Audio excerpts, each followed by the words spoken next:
The clinking of wine glasses filled the air at her parents' sprawling mansion, a place that always felt more like a museum than a home. Crystal chandeliers cast soft light over the polished hardwood floors, and the hum of conversation mixed with faint jazz from a speaker somewhere in the corner. I stood near the edge of the room, holding a glass of red I hadn't touched, watching the crowd of Camille's family and friends celebrate her new corporate job offer. It was a big deal, her stepping into a finance role at a tech giant, a chance to climb the ladder she'd been eyeing for years. I was proud of her, even if she didn't think I had any right to be. The room buzzed with excitement, her cousin snapping photos, her father nodding approvingly at anyone who'd listen about his daughter's ambition.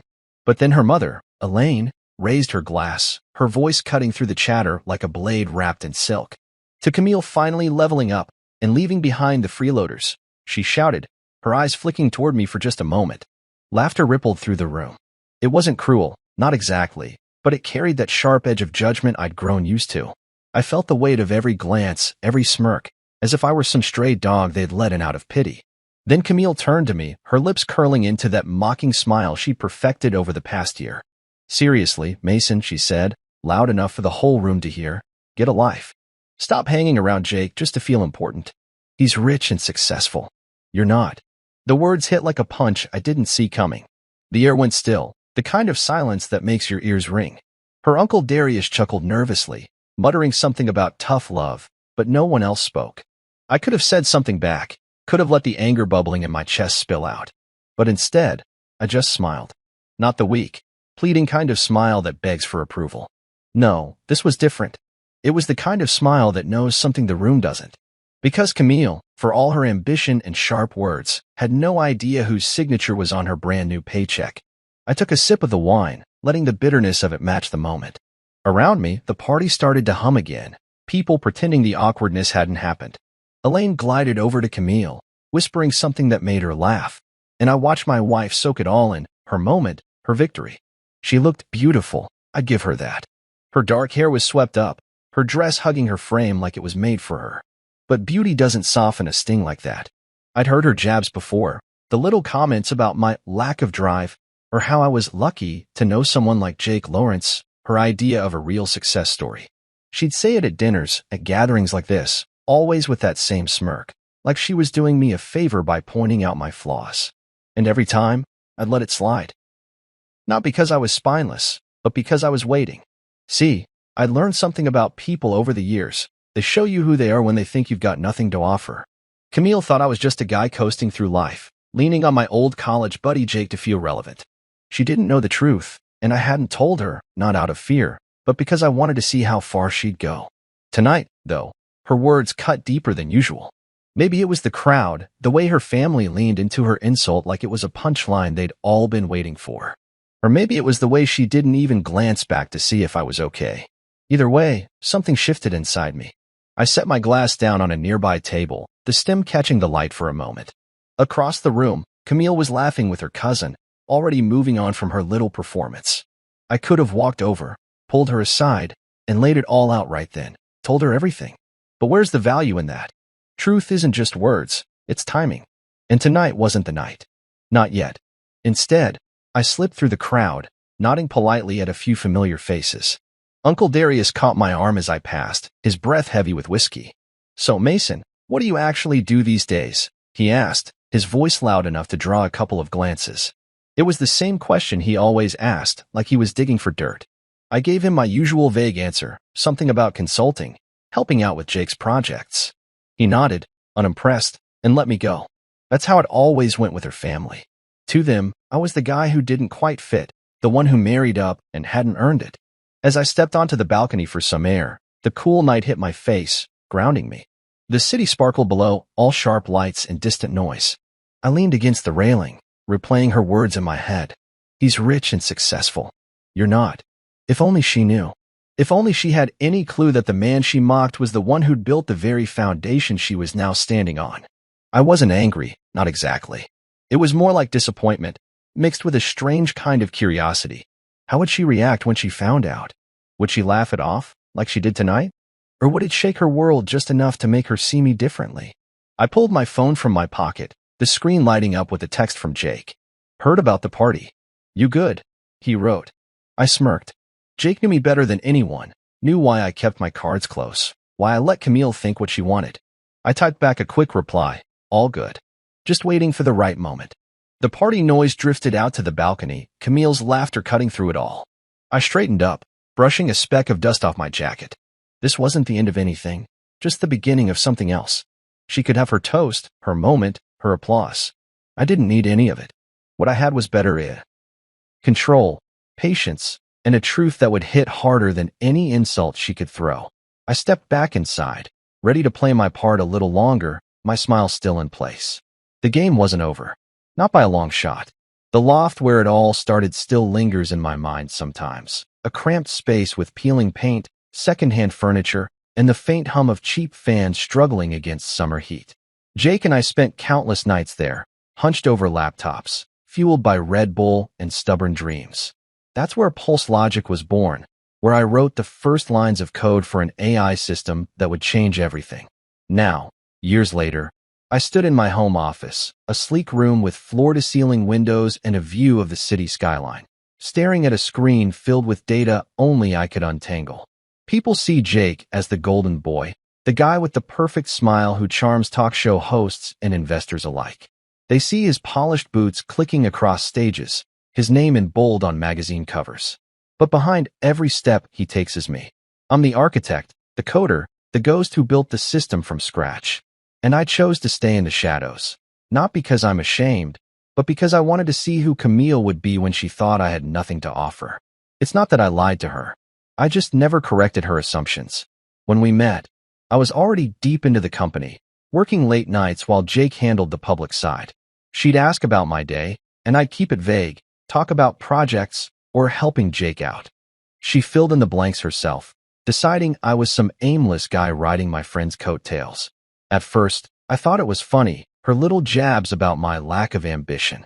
But over time, those jabs got sharper, especially after she started climbing her own career ladder. She'd come home from her old job, all fired up about some new promotion, and toss out lines like, "Maybe you should try harder, like Jake does." I'd just nod, let it slide, and go back to debugging code that powered a $120 million enterprise. Why didn't I tell her? It's hard to explain, even to myself sometimes. Part of it was curiosity. I wanted to know if she'd love me for who I was, not what I'd built. Another part was pride. I didn't want her respect just because of a title or a bank account. And maybe, deep down, I was testing her, seeing how far she'd go with her assumptions. She never asked the right questions, never pushed for details. Instead, she built this story in her head about me being less driven, less capable, less everything. And I let her, because the truth was mine to hold until I was ready to share it. That morning, I sipped coffee at my desk, the steam curling up as I scrolled through emails. Most were routine, updates from the dev team, bug reports, a few investor queries Jake had forwarded. He was good at the big picture stuff, the handshakes and headlines. But the guts of the company? That was me. Every algorithm, every server, every line of code that kept Pulse Logic running had my fingerprints on it. We'd agreed early on to split the roles. He'd be the face, I'd be the foundation.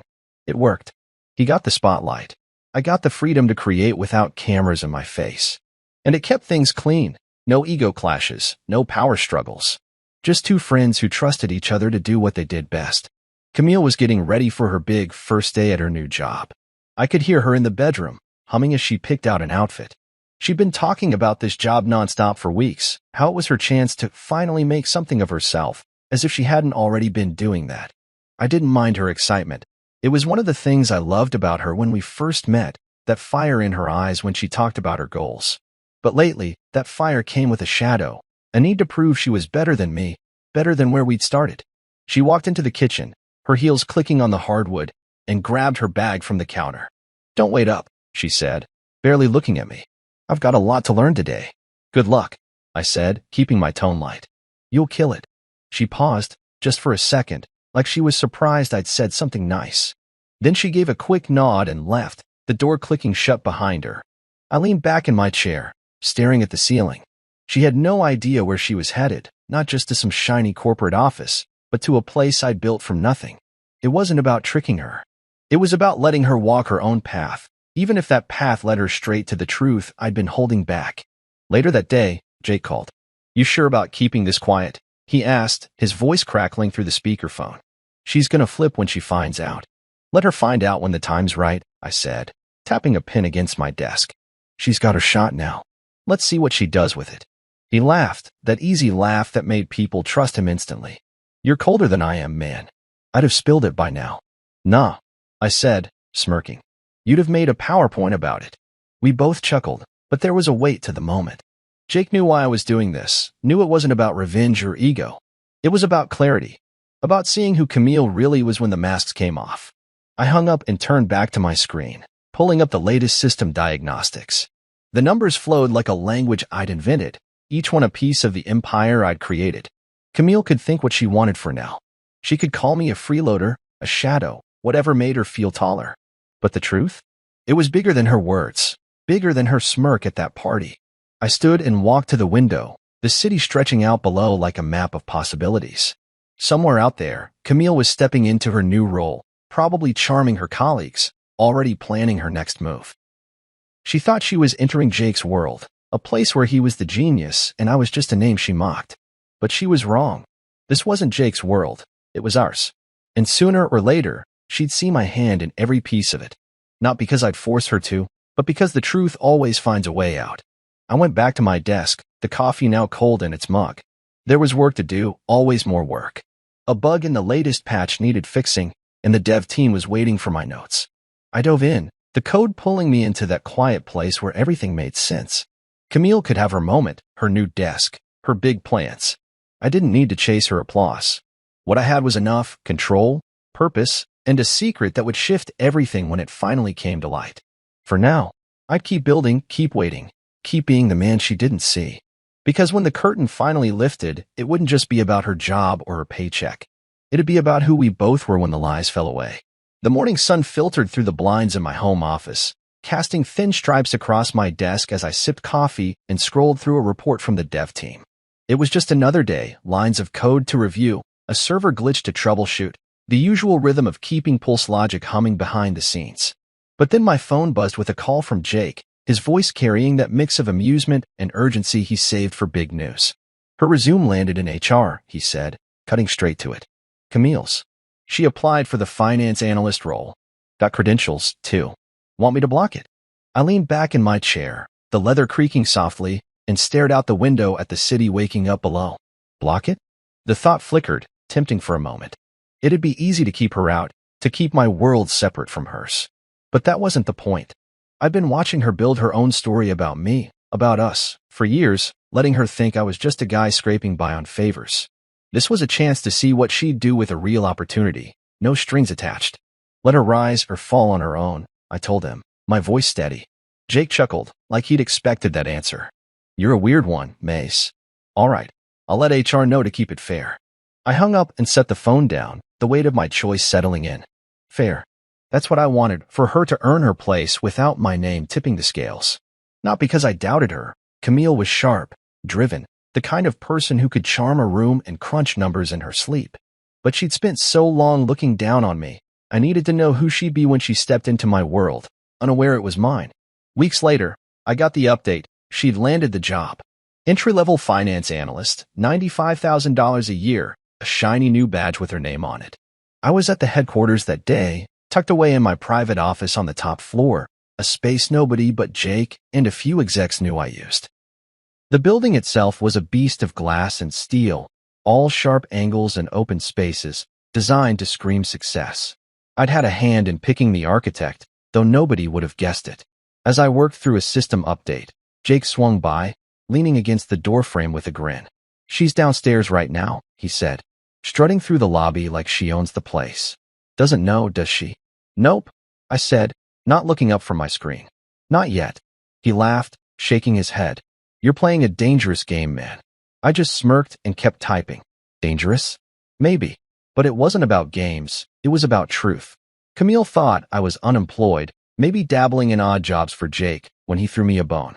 She'd built that idea so firmly in her head that she never questioned it, even when I'd come home late from meetings or spend hours locked in my office. Letting her walk into Pulse Logic without knowing my role was just an extension of that, giving her the space to be herself, No filters, no faking it for my sake. I finished my work and decided to take a walk through the building, something I didn't do often. Most employees knew me as Jake's friend, maybe a consultant who popped in now and then.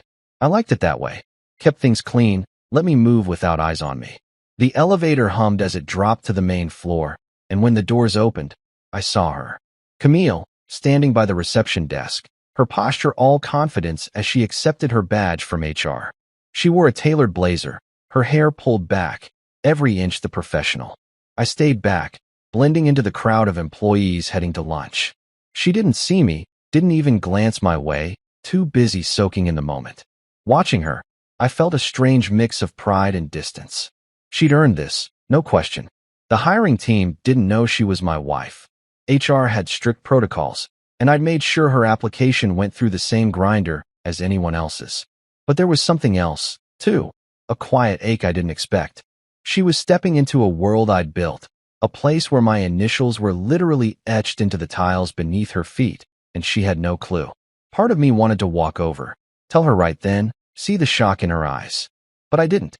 Timing matters, and this wasn't it. I headed back upstairs, the elevator's hum a steady backdrop to my thoughts. Later that day, Jake sent me a photo from the onboarding session.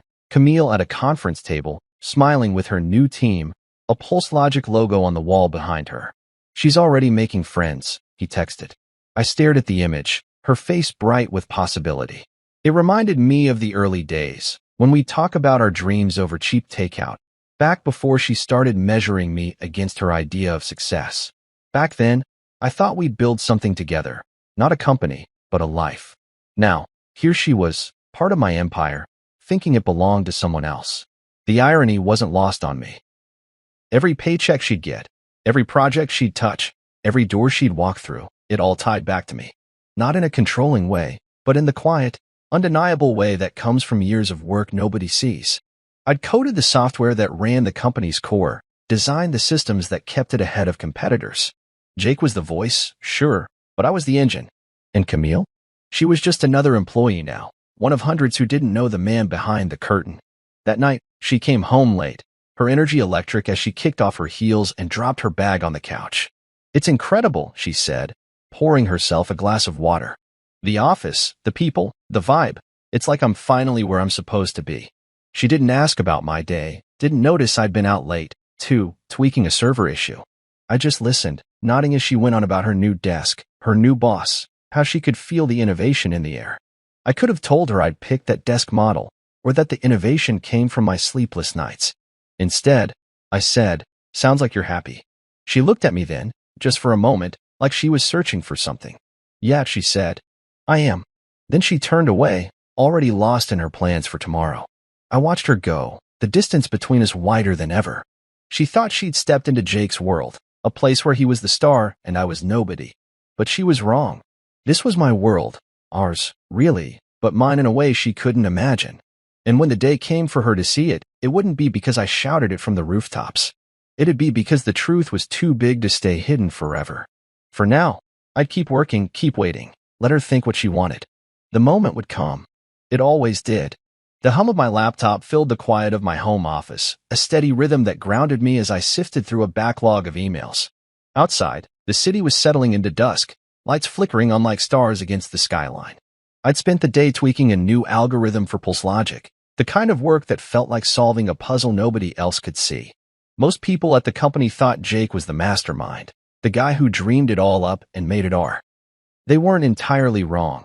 He had a knack for selling the vision, for turning my code into something the world wanted. But the truth was Messier. Every breakthrough, every system that kept us ahead, came from my hands. And Camille? She was out there in the office, building her own story about who ran the show, with no clue I was the one she was really working for. I leaned back in my chair, rubbing my eyes as I thought about her first month at the company. Word had gotten back to me, little snippets from HR, casual comments from Jake. She was settling in fast, charming her team, tossing around buzzwords like she'd been born in a boardroom.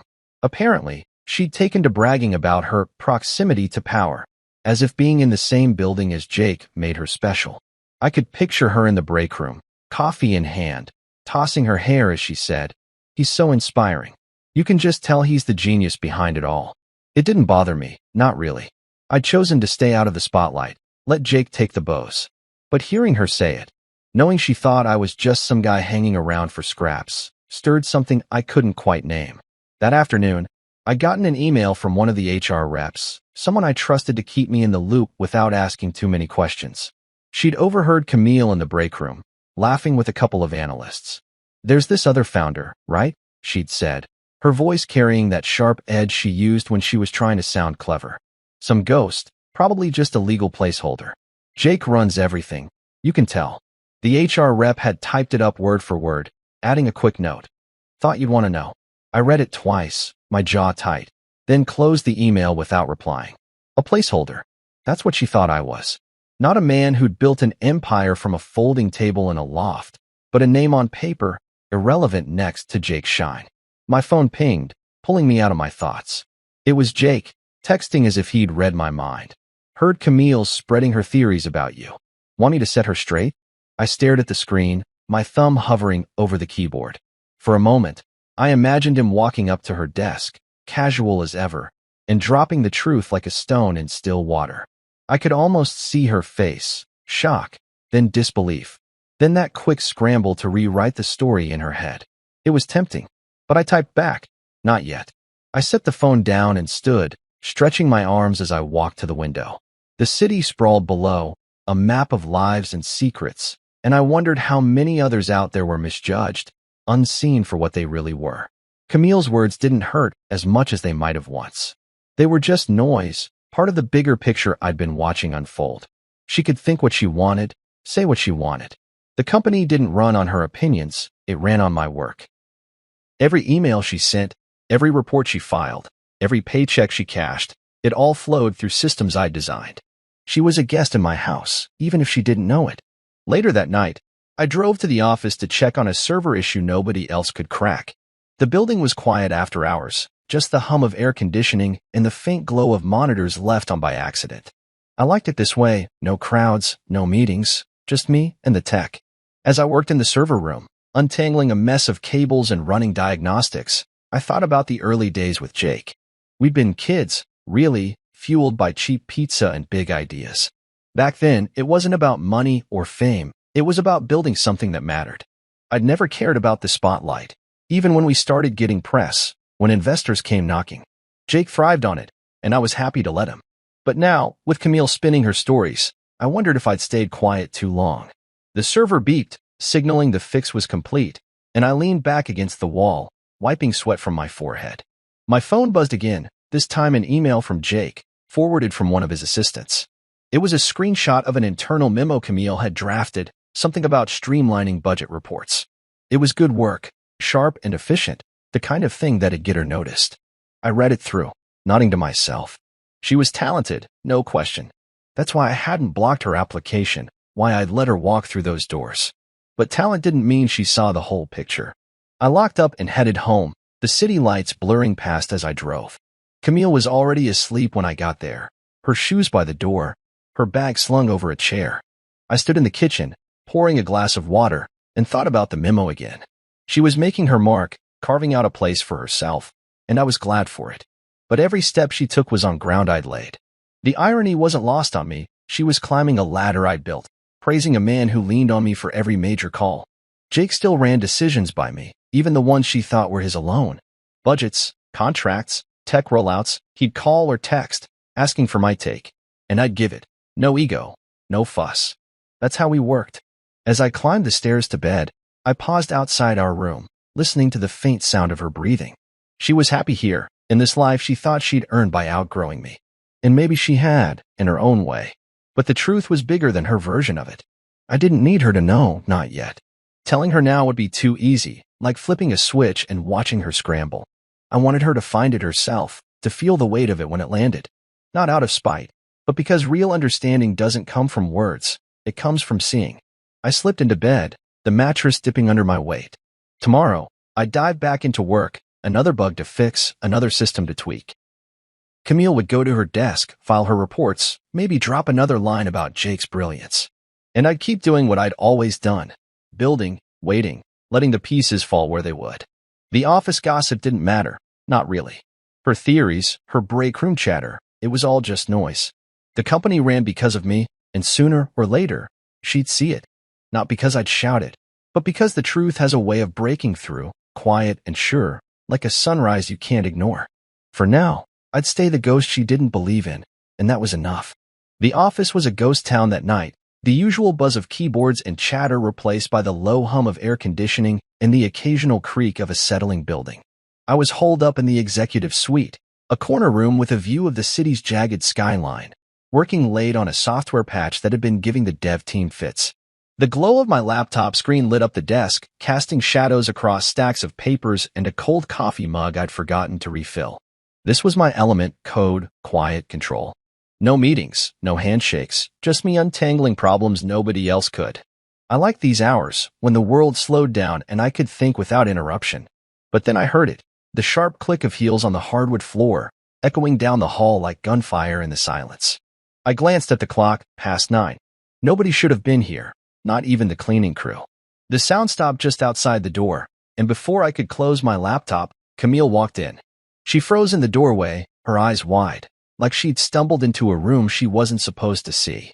Her blazer was slung over one arm, her hair slightly messy from a long day, but she still carried that air of confidence, like she owned every space she entered. "What are you doing here?" she asked, her voice sharp, almost accusing. I leaned back in my chair, keeping my expression neutral. "Helping Jake," I said, the same vague answer I always gave. It was true enough. Jake had asked me to handle this patch personally, but it was also the kind of answer that let her fill in the blanks however she wanted. She rolled her eyes, stepping into the room, her heels clicking again. "Of course," she said, her tone dripping with that familiar mix of pity and frustration. "You just can't let go of his coattails, huh?" The words stung, though I didn't let it show. I'd heard them before, variations of the same jab, always aimed at making me feel small. But tonight, in this room, with my code on the screen and the weight of everything I'd built behind me, they landed differently. I could have corrected her right then, laid it all out, how this company, this office, this very moment existed because of me. But I didn't. Instead, I just held her gaze, my face calm, giving her nothing to grip onto. She shifted her weight, clearly expecting me to argue or shrink away like I usually did. When I didn't, her confidence wavered, just for a second. "It's late, Mason," she said, softer now, like she was trying to figure out why I wasn't rattled. "Why are you even in here? This is the executive suite."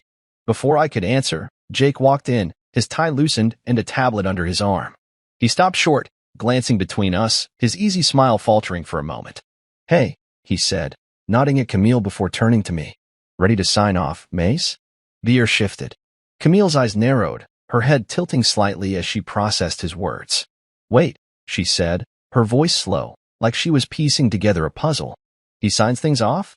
Jake froze, realizing his slip. He looked at me, waiting for a signal, but I didn't give one. Instead, I closed my laptop with a soft click and stood, stretching my arms.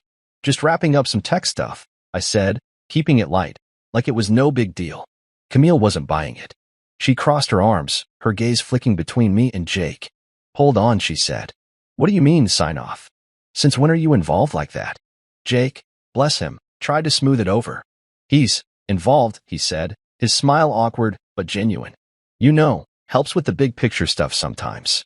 She laughed, but it was nervous, unsteady, like she was trying to convince herself it wasn't a big deal. "Sure he is," she said, her eyes locked on me now, searching for something, an explanation, a crack in my calm. I didn't give her one. I just grabbed my jacket from the back of the chair and slung it over my shoulder. "Long day," I said, nodding at Jake. "I'll finish up tomorrow."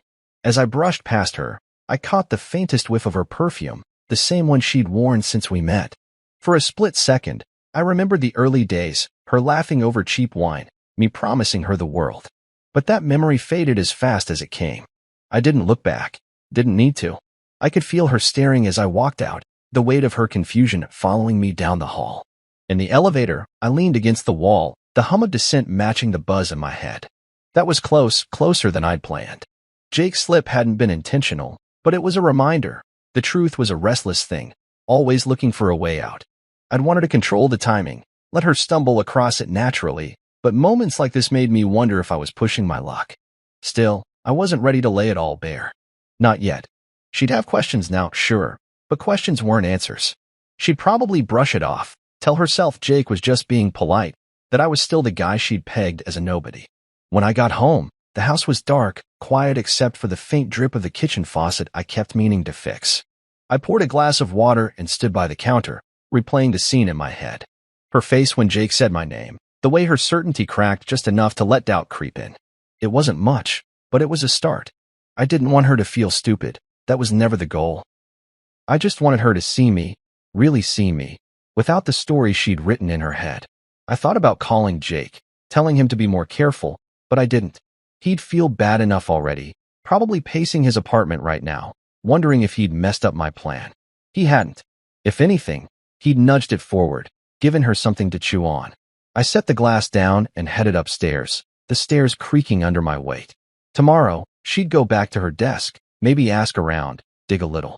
Or maybe she'd let it go, too proud to admit she might have missed something. Either way, the seed was planted. As I lay in bed, staring at the ceiling, I wondered what she'd say if she knew the whole story. Not just that I was involved, but that I was the backbone, the guy who'd turned a crazy idea into a $120 million reality. Would she laugh it off? Get angry? Or would it finally make her pause, look at me like she used to, back when we were equals in her eyes? I didn't know. What I did know was that I wasn't here to beg for her respect. I'd earned it years ago, long before she started measuring me against her version of success. The clock ticked past midnight, and I closed my eyes, the memory of her heels still echoing in my mind. She could roll her eyes all she wanted, call me whatever names made her feel tall. I didn't need her to cheer me on. What I needed, what I'd always needed, was to build something real, something that lasted. And I had. Now it was just a matter of time before she saw it, before the truth stepped out of the shadows and stood in front of her, plain as day. For now, I'd keep doing what I did best. Work, wait, and let the pieces fall where they would. The morning started like any other, coffee brewing in the kitchen, the faint hum of traffic filtering through the windows, and me at my desk, staring at a screen full of code that needed my attention. The routine was comforting, a tether to the life I'd built, even as things with Camille felt like they were teetering on the edge of something big. I hadn't seen her much since that night in the executive suite, when Jake's slip about me signing off had left her with questions she didn't know how to ask. She'd been quieter at home, her usual jabs replaced by quick glances and half-started sentences, like she was trying to solve a puzzle but didn't want to admit it. I let her stew, didn't push, didn't offer explanations. The truth was coming, and when it did, it wouldn't be because I'd spoon-fed it to her. 2 weeks later, it happened. I was in my office at Pulse Logic, tucked away in the corner of the top floor where nobody bothered me, when Jake texted, "Payroll glitch today. HR scrambling. Camille's asking questions." I leaned back in my chair, the leather creaking under my weight, and smirked. Payroll glitches were rare. My systems were tight, but when they happened, they left a trail. I knew where this was going. Sure enough, an hour later, another text from Jake. "She saw your name on her stub. Freaked out. You want me to handle it?" I typed back a quick no. Let it play out. I could picture it, Camille at her desk, probably sipping one of those overpriced lattes she loved, opening her paycheck to check the deposit. Most people just glance at the numbers, but not her. She'd scrutinize every detail, always looking for a way to optimize. And there, at the bottom of the stub, in clean black ink, authorized by Mason Quinn. I could imagine her squinting at it, thinking it was a typo, a glitch, maybe even a joke. She'd probably laughed at first, that sharp, dismissive laugh she used when something didn't fit her worldview. But Camille wasn't one to let things slide. She'd dig, and that's exactly what she did. By noon, I got an email from HR, flagged as urgent. The rep, a no-nonsense woman named Karen who'd been with us since the early days, laid it out plain. Camille had stormed into their office, paycheck in hand, demanding to know why my name was on it. She thought it was a mistake, Karen wrote. Asked if we'd mixed up names or if there was another Mason Quinn. I pulled the internal docs to show her it was legit. She went pale, Mason, like she'd seen a ghost. I read the email twice, my pulse steady but my mind racing. This was it, the moment I'd been waiting for, though I hadn't planned it this way. Karen had done her job, nothing more, nothing less. She'd shown Camille the paperwork, the founding charter, the corporate ownership forms, the stock disbursement records. All of them with my name in bold, Mason Quinn, co-founder and chief technology officer. Not a placeholder, not a shadow, but the guy who'd built the engine that powered the whole damn company. Karen didn't say much about what happened next, just that Camille had sat down hard, staring at the documents like they were written in a language she didn't speak. She didn't faint, Karen added, but she looked close. I closed the email and stood, walking to the window. The city stretched out below, all glass and steel and restless energy, a world I'd helped shape in ways most people would never see. I didn't feel triumphant, not exactly.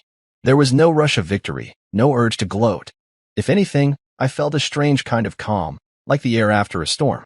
Camille knew now. Not the whole story, maybe, but enough to crack the shell she'd built around me. She'd spent years thinking I was less driven, less capable, less worthy of her. And now she'd seen my name on the one thing she couldn't argue with, her paycheck. I wondered what she was doing at that moment. Was she still in HR, flipping through those documents, looking for a loophole? Or had she gone back to her desk, staring at her computer, trying to reconcile the man she'd mocked with the one who'd signed her salary? I could have called her, could have walked down to her floor and seen her face for myself. But I didn't. This wasn't about me chasing her reaction. It was about her sitting with the truth, letting it sink in. Jake called later that day, his voice a mix of amusement and concern. "Man, she's rattled," he said. "Saw her in the hall, and she barely nodded at me. You sure you don't want to talk to her? Clear the air." "Nah," I said, leaning against my desk. "She's got enough to chew on." He laughed, but it was cautious. "You're cold, Maze. I'd be freaking out if my wife found out like this." "She'll be fine," I said. "She's tougher than she looks." And she was. Camille didn't break easy. She'd clawed her way through a competitive field, earned her spot at Pulse Logic fair and square. This wouldn't destroy her. It'd just force her to rethink things, to see me without the filter she'd put up years ago. I hung up and went back to work, diving into a server log that needed attention. The code was clean, logical, a world where everything made sense if you knew how to look. I wished people were that simple, but they weren't, not even Camille. That night, I got home before she did. The house was quiet, just the hum of the fridge and the faint tick of a clock in the living room. I poured a glass of water and stood by the counter, waiting. I didn't know if she'd bring it up, if she'd walk in ready to fight or just pretend nothing had happened. When I heard her key in the lock, my stomach tightened, but I kept my face calm. She stepped inside, her heels clicking softer than usual, like she was carrying a weight she didn't want to show. She set her bag down, glanced at me, and nodded quick, almost formal. "Good day," I asked, keeping my tone light. She hesitated, her lips parting like she wanted to say something, then closed again. "Busy," she said finally, heading for the stairs. "I'm beat." I watched her go, the moment slipping away without a word about the paycheck, the documents, any of it. Part of me wanted to call her back, to lay it all out and see what she'd say. But I didn't. She needed time, and I wasn't here to rush her. The truth was out now, raw and undeniable, and it'd do its work without me pushing. I took a sip of water, the glass cool against my palm, and let the silence settle. As I headed to my office to finish some work, I thought about those early days, me and Jake in that loft, dreaming bigger than we had any right to. Back then, it wasn't about proving anything to anyone, not even ourselves. It was just about building something real. I'd done that, despite what Camille thought, despite what anyone thought. And now she knew, not because I'd shouted it, but because the truth had found her, quiet and sharp, like a blade she didn't see coming. For now, I'd keep working, keep waiting. The next move was hers, and I was ready for whatever came. The gala was in full swing when I arrived, the kind of event that made you feel like you'd stepped into a movie, chandeliers glittering overhead, waiters gliding through the crowd with trays of champagne, and a live jazz band filling the air with smooth, easy notes. Pulse Logic had pulled out all the stops to celebrate a new government contract, a deal that'd keep us in the black for years. I usually skip these things, happy to let Jake soak up the spotlight while I stayed behind my screens. But tonight, he'd insisted I show up, his voice firm over the phone. "You need to claim what you've built," he'd said. "No room for argument. This isn't just my win, it's yours." I'd grumbled, tugged at the collar of my tux, but deep down, I knew he was right. So here I was, standing at the edge of a ballroom packed with suits and gowns, feeling like a fish out of water, but ready to play my part. The room buzzed with energy, executives mingling, investors laughing too loud, employees snapping selfies with the company logo projected on a massive screen. I adjusted my tie, the sleek black suit Jake had practically forced me to wear feeling foreign but sharp. I caught my reflection in a mirrored pillar, taller than I remembered, my jaw set. I steady. For once, I didn't look like the guy Camille thought I was, the one she dismissed as a shadow. Tonight, I'd step into the light, not for her, not even for Jake, but for myself. I spotted her across the room, working the logistics team, clipboard in hand, her dress catching the light as she moved. Camille always had a knack for looking like she belonged, no matter the crowd. She was directing a staffer toward the dessert table, her smile professional but warm, the kind that made people trust her instantly. She hadn't seen me yet, hadn't noticed me slipping through the crowd, shaking hands with a few board members who knew my name even if most employees didn't. I kept my distance, letting her do her thing. After the payroll incident 2 weeks ago, we'd barely talked, her coming home late, me leaving early, both of us dodging the truth that had landed like a stone between us. She knew now, or at least she knew enough to question everything, but she hadn't brought it up, and I hadn't pushed. Jake found me near the bar, his grin wide as he clapped a hand on my shoulder. "You clean up nice," he said, handing me a glass of whiskey I didn't ask for. "Ready for this?" I took a sip, the burn grounding me. "As I'll ever be," I said, glancing at the stage where the MC was testing the mic. He followed my gaze, then leaned in, voice low. "She's gonna lose it when she hears your name. You sure you're good with that?" I nodded, my eyes drifting back to Camille. She was laughing now, nodding at something an older exec said, her clipboard tucked under her arm. "Let her react however she wants," I said. "This isn't about her." Jake raised an eyebrow but didn't push. He knew me well enough to know when I'd made up my mind. The band wrapped up their set, and the MC stepped to the podium, his voice booming through the speakers. "Ladies and gentlemen, thank you for joining us tonight to celebrate a milestone for Pulse Logic." The crowd clapped, a few cheers breaking through. I set my glass down, my pulse steady but quick, like it was before a big code drop. The MC ran through the usual spiel, thanking the team, hyping the contract, tossing out stats that made investors nod. Then he paused, his smile widening. "None of this would be possible without the vision and grit of our founders. Please welcome our co-founder and chief technology officer, Mason Quinn." Spotlight swung toward me, bright and unyielding, pinning me in place. The room erupted, claps, gasps, a few murmurs rippling through the crowd. I felt every eye on me as I made my way to the stage, my steps deliberate, my face calm. Cameras clicked, flashes popping like tiny explosions. I didn't look at Camille, didn't need to. I could feel her stare, sharp and heavy, from wherever she stood. I reached the podium, shaking the MC's hand before turning to the crowd. They were a sea of faces, some familiar, most not, all waiting for me to say something that matched the moment. I'd never been one for speeches, Jake was the talker, but I'd prepared for this. "Thank you," I started, my voice steady, carrying over the room. "This company started with a simple idea, solve problems nobody else can. That's what we've done, and that's what we'll keep doing. Not because it's easy, but because it's worth it." I kept it short, thanking the team, nodding to Jake, who stood near the stage, grinning like a proud brother.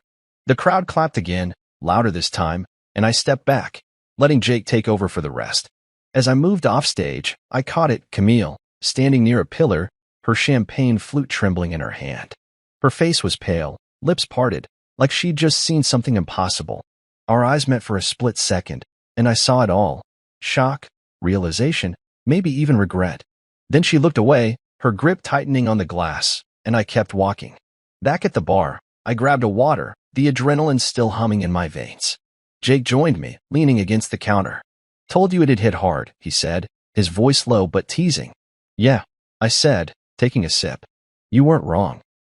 He glanced toward Camille, who was now talking to a colleague, her smile forced. "She's rattled, man. What's your next move?" "Nothing," I said, setting the glass down. Ball's in her court now. The rest of the night blurred.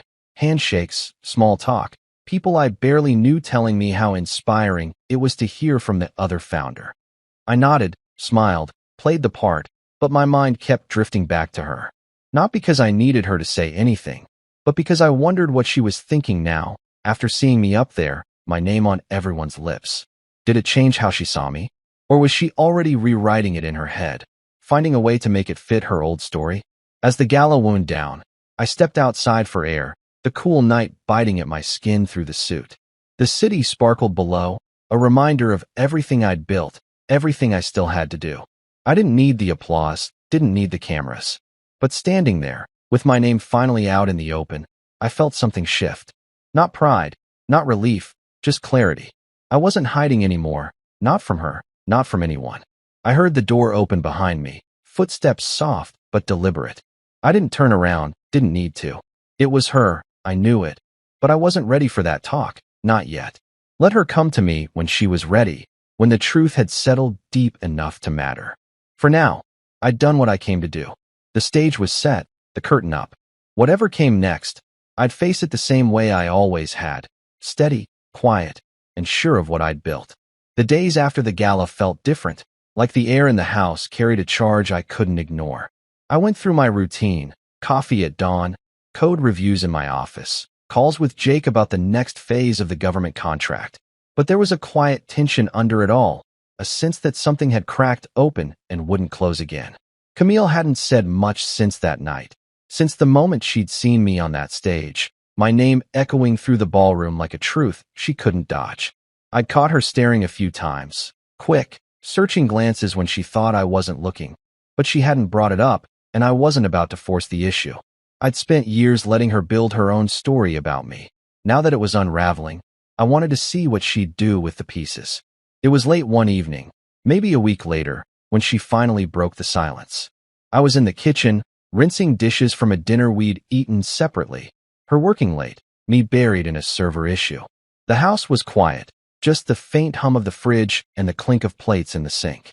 She walked in, still in her work clothes, her heels left by the door like she'd shed some of her armor. I didn't turn around, kept scrubbing a pan, waiting to see if she'd speak or just grab a glass of water and vanish upstairs like usual. Then I heard her voice, low but sharp, like she'd been holding it in too long. "You should have told me." I set the pan down, drying my hands on a towel before facing her. She stood by the counter, arms crossed, her eyes fixed on me, not angry, exactly, but hard, like she was trying to pin me in place. "Told you what?" I asked, keeping my tone even, though I knew exactly what she meant. "Don't play dumb," she said, her voice rising just a fraction. "About Pulse Logic. About you being, whatever you are. Co-founder, CTO, the guy who built it all. Do you know how stupid I looked? Standing there at the gala, holding my champagne like an idiot while everyone clapped for you." I leaned against the counter, holding her gaze. Her words stung, but not like they used to.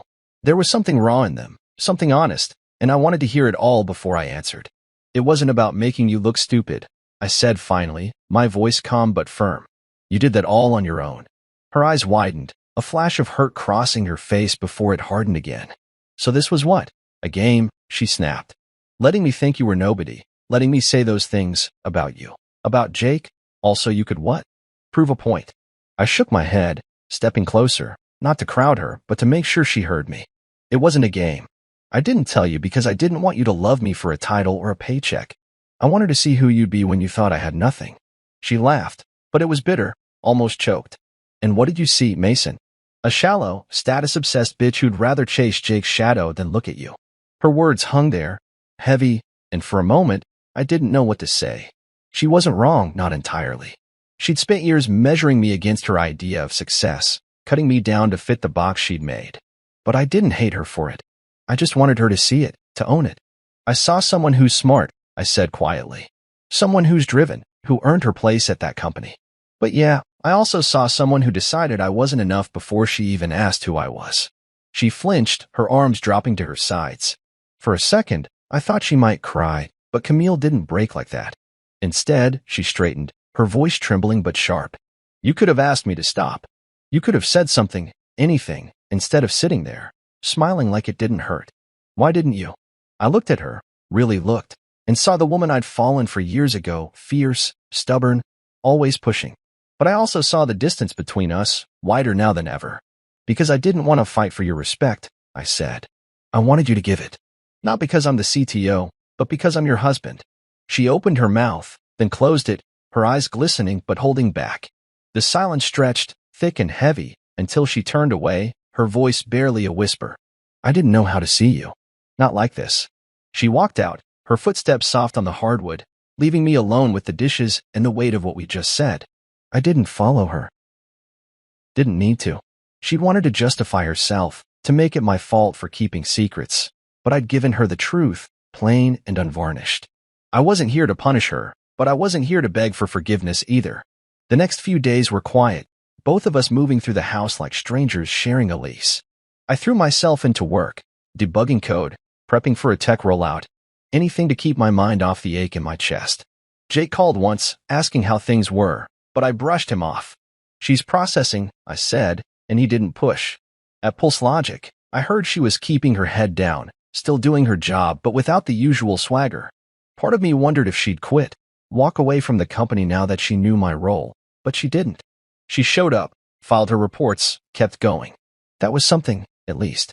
I thought about that night a lot, her anger, her tears, the way she tried to turn it back on me. It wasn't about her looking stupid at the gala.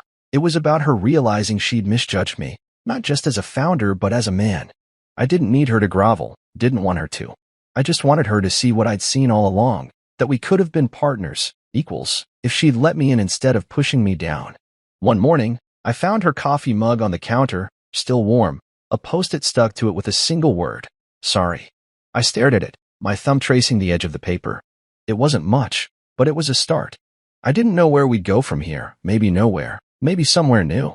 But I knew one thing: I didn't need her applause to feel whole. I'd built Pulse Logic from nothing, turned a dream into a reality that paid her salary, and that was enough. I tucked the note in my pocket and headed to my office, the city waking up outside.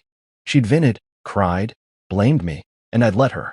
But now the truth was out, and it wasn't my job to fix how it made her feel. She'd have to figure that out herself.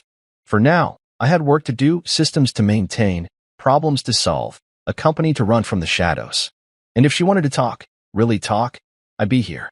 Not as the guy she mocked, not as the founder she didn't expect, but as me, steady, quiet, and done waiting for her to catch up. The house was quieter than usual that week, the kind of quiet that feels like it's holding its breath. I'd found Camille's note, sorry, on a post-it, left like a breadcrumb on her coffee mug, and it stayed with me, tucked in my pocket as I went through my days. I didn't bring it up, didn't ask her what it meant.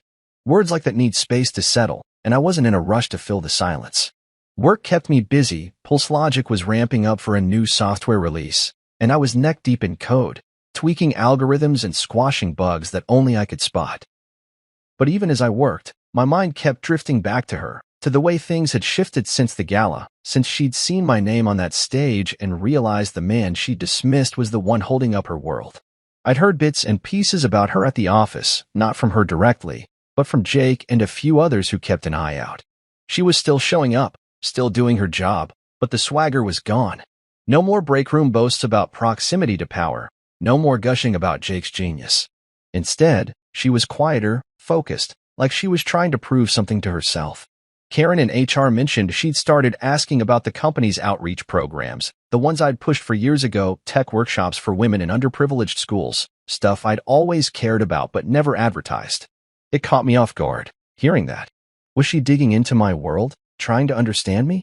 Or was it just her way of coping, finding something to hold on to after her version of me had crumbled? I didn't know, and I didn't ask. One morning, I decided to do something I hadn't planned. I was at my desk, the city humming outside my window, when I pulled out a small box I'd picked up on a whim, a high-end leather-bound notebook, the kind Camille used to jot down her ideas back when we'd dreamed together over late-night takeout. I grabbed a pen and wrote a note, keeping it simple. Camille, you're talented. You earned your place here. This isn't about revenge. It's about letting truth speak. Mason. I didn't overthink it, didn't try to make it poetic. It was just the truth, plain and clear, the way I'd always tried to be with her, even when she didn't see it. I drove to the office that afternoon, the box on the passenger seat. The building was buzzing as usual, phones ringing, keyboards clacking, employees weaving through the open-plan floor. I didn't go to my usual hideout on the top floor. Instead, I headed to Camille's desk, tucked in a corner of the finance department. She wasn't there, probably in a meeting, so I set the box down, the note folded inside, and walked away before anyone could ask what I was doing. It felt strange, leaving something for her like that, no explanation, no ceremony. But it wasn't about grand gestures.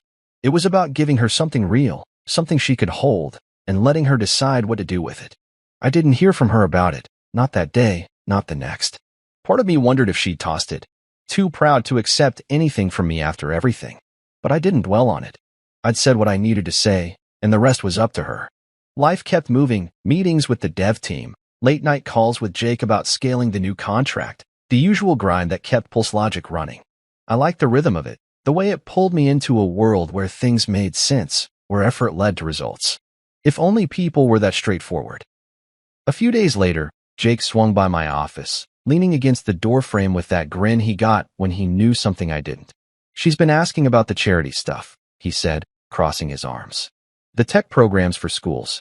Wanted to know how we pick the locations, who funds it." Sound familiar? I looked up from my screen, my hands pausing on the keyboard. "Yeah," I said, keeping my tone neutral. "Sounds like something I'd care about." He laughed, shaking his head. "Man, she's digging. Not saying it's because of you, but come on. That's your thing. She's never touched it before." I shrugged, turning back to my work. Maybe she's just curious. Jake didn't buy it, but he let it go, heading out with a promise to grab beers later. I sat there, staring at the code on my screen, but my mind was elsewhere. Camille, asking about the programs I'd poured my heart into, quietly, behind the scenes, the way I'd always done things. It wasn't an apology, wasn't a big declaration, but it was something. A step, maybe, towards seeing me as more than the guy she'd mocked at her parents' party. I didn't know if it'd lead anywhere, but it was enough to make me pause, to wonder if she was changing, slowly, the way I had years ago when I realized I didn't need applause to feel whole.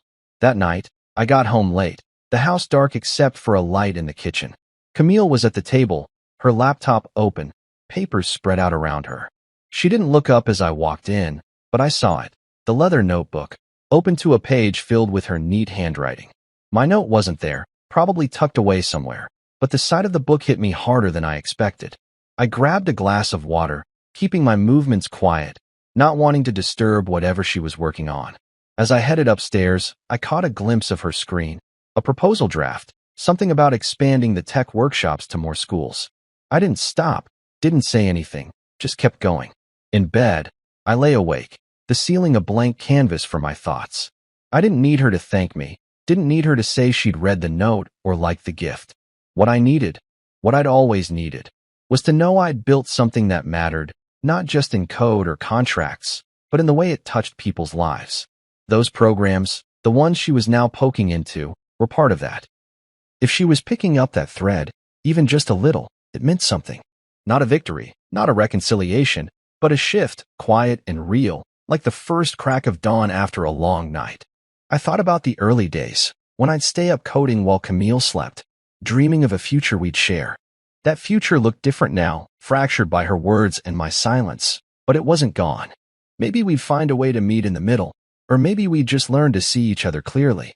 Either way, I wasn't here to force it. I'd given her the truth on that paycheck, on that stage, in that note, and now it was hers to carry. For me, there was still work to do, systems to build, problems to solve. I'd keep going, steady as ever, letting the pieces fall where they would. And if she wanted to walk beside me, she knew where to find me, not as the founder, not as the ghost, but as the man I'd always been, waiting for her to catch up.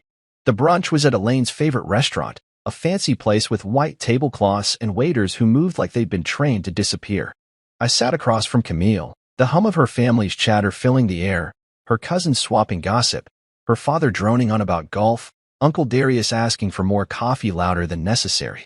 It was the kind of gathering that used to make my skin itch, all polished surfaces and veiled jabs. But today I felt steady, grounded in a way I hadn't in years. Camille was quieter than usual, her fork moving slowly through her eggs, her eyes drifting to the window now, and then like she was somewhere else. I didn't push her to talk, didn't need to. The past few weeks had been heavy, her finding my note, her digging into the company's charity programs, the unspoken shift between us, and I was content to let things breathe. The table conversation turned to work, as it always did with her family. Elaine leaned forward, her pearls catching the light, and asked Camille about her job at PulseLogic. "It's such a prestigious company," she said, her voice dripping with pride. "You must feel so lucky to be part of Jake Lawrence's vision." I took a sip of my coffee, hiding a smirk. Jake's vision. That's what they all thought, what Camille had thought too, until the truth came crashing in. She didn't answer right away, just nodded, her lips tight. And I wondered what was going through her head, whether she was replaying the gala, my name on her paycheck, or the notebook I'd left on her desk. Then her aunt, a woman with a laugh like a foghorn, turned to me, her fork waving in my direction. "So, Mason," she said, loud enough to pull every eye to me, "still trying to make something of yourself? Or are you just riding Jake's coattails forever?" The table went quiet, a few awkward chuckles breaking the silence. It was the same old dig, the kind I'd heard 100 times at these gatherings, but it hit differently now. I opened my mouth to answer, something vague, like always. But Camille spoke first, her voice cutting through the air like a blade. "He's already made something," she said, her tone steady, not loud but firm enough to stop the room. "Everything, actually." I froze, my coffee halfway to my lips. Every head turned to her, then to me, the weight of her words sinking in. Elaine's eyebrows shot up, Darius coughed into his napkin, and her aunt just stared, like she'd misheard. I looked at Camille, our eyes meeting across the table, and for the first time in a long time, I didn't see anger or defensiveness, just truth, raw and unguarded. She didn't smile, didn't soften it, just held my gaze like she was daring anyone to challenge her. Nobody did. The moment passed, conversation picking up again, but it lingered between us, heavy and real, like a door we'd both stepped through without meaning to. I set my cup down, my pulse steady but my mind racing. She'd never done that before, stood up for me. Not like this. Not in front of her family, where image was everything. I didn't know what it meant, not exactly, but it felt like something had settled, like the ground beneath us had finally stopped shifting.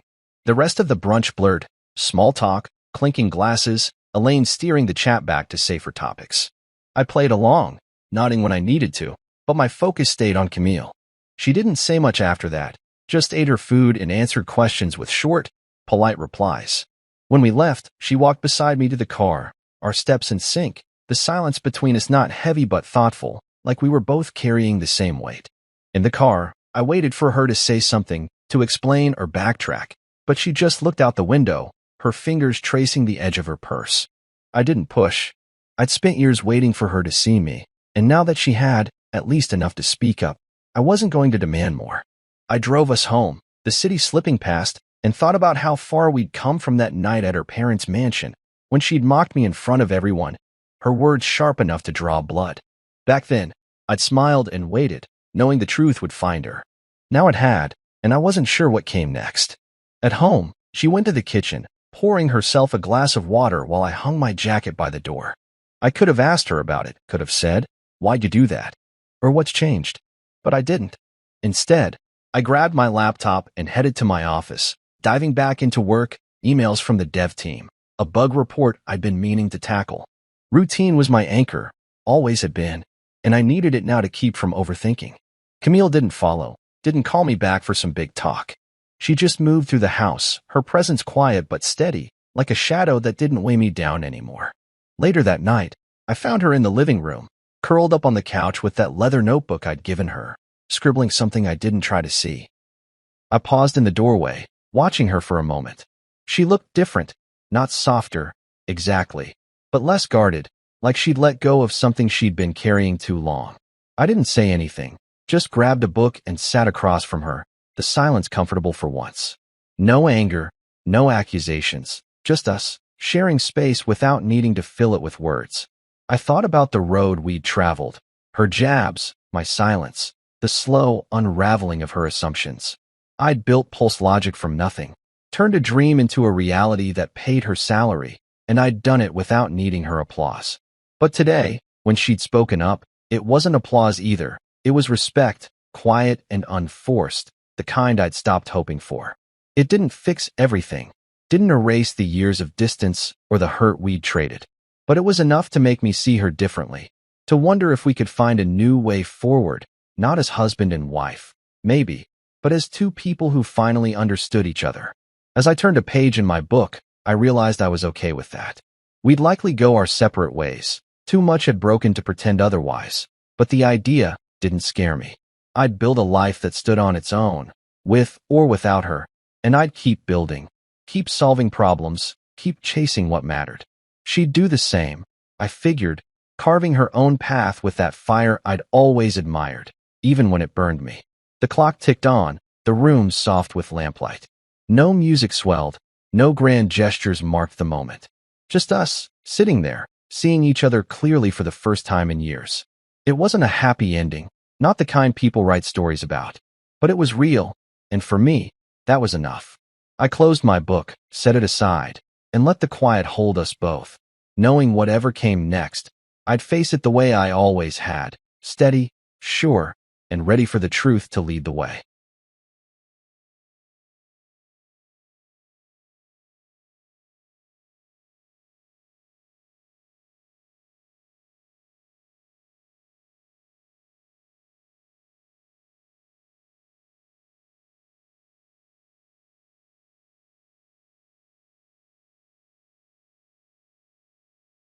I woke up to silence that morning, the kind of silence that feels unnatural, even in an empty house. At first, I thought it was one of those rare moments when Lila was just being quiet. Maybe she'd gone out for an early morning run or decided to grab coffee before I got up. But as I moved through the house, the unease began to creep in. Her shoes weren't by the door. Her coat wasn't on the hook. I called out her name, expecting to hear her light-hearted reply from another room. But the echo of my voice was the only response. That's when I noticed the closet. Half-empty hangers dangled awkwardly, her favorite clothes missing. The drawer where she kept her jewelry and little trinkets was open, its contents cleared out. Even the framed photo of us from our anniversary, something she had insisted on placing beside the bed, was gone. I stood there, staring at the hollow remnants of her presence, trying to process what this meant. At first, I thought there had to be an explanation. Maybe she had left in a hurry for some reason and just taken a few things with her. Maybe there was some kind of emergency. I pulled out my phone, half expecting to see a missed call or a text message explaining everything. Nothing. Panic turned into confusion, then confusion into a creeping dread. I searched the house, even though I already knew the answer. Her suitcase was gone. The bathroom shelves where she kept her skincare products were empty. And worst of all, there wasn't even a note. For 8 years, we'd shared a life together. Lila had been my partner, my confidant, the woman I had built my future around. Sure, we had our ups and downs. What marriage didn't? But I never thought it was bad enough for her to just vanish like this. No goodbye. No explanation. Just gone. I sat down on the edge of the bed that suddenly felt too big, too empty. My mind raced, grasping at memories, looking for answers. Had I missed something? Were there signs I had ignored? I replayed our last few weeks together, combing through every conversation, every interaction. There were disagreements, sure. She had been distant lately, more irritable than usual. But nothing to suggest this complete abandonment of everything we had built. I spent the rest of the day trying to convince myself that it wasn't what it looked like. Maybe she just needed space. Maybe she was coming back.